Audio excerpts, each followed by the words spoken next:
લેટરકાંડ બાદ પાટીદાર સમાજની નિર્દોષ દીકરીને પોલીસ રાત્રે 12 વાગે પકડીને લઈ જાય, એનું જાહેરમાં સરઘસ કાઢે અને પોલીસ સ્ટેશનની અંદર એ દીકરી નિર્દોષ છે એ પોલીસને ખબર હોવા છતાં પણ પોલીસ એને મારે અને એના વિરોધની અંદર ગોપાલ ઇટાલિયાએ રાજકીય આગેવાન તરીકે, પાટીદાર સમાજના આગેવાન તરીકે જાહેરમાં સ્વીકાર્યું છે કે આ સજા આગેવાન તરીકે અમને પણ થવી જોઈએ. મેં પહેલે જ દિવસે ટીવી ડિબેટમાં કીધું હતું કે અમારું માથું શરમથી ઝૂકી જાય છે.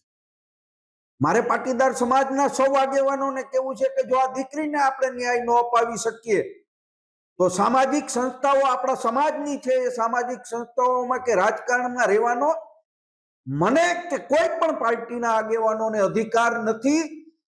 આપણે સૌએ રાજકારણના ખેસ ખીતીએ ટીંગાડીને પાટીદાર સમાજના દીકરા છીએ, પાટીદાર સમાજના આગેવાન છીએ અને પાટીદાર સમાજે તમને ને મને ખંભે બેસાડ્યા છે.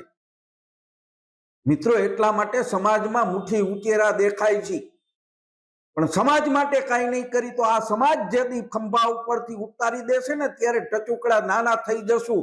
મારી સૌ આગેવાનોને સામાજિક સંસ્થામાં એ ખોડલધામ હોય કે સરદાર ધામ હોય કે ઉમિયા ધામ હોય, સૌના આગેવાનોને પણ વિનંતી છે કે રાજકીય શરમ ભરવાનું બંધ કરી અને આ પાટીદાર સમાજની દીકરીને ન્યાય અપાવવા માટે મેદાને આવવું જોઈએ.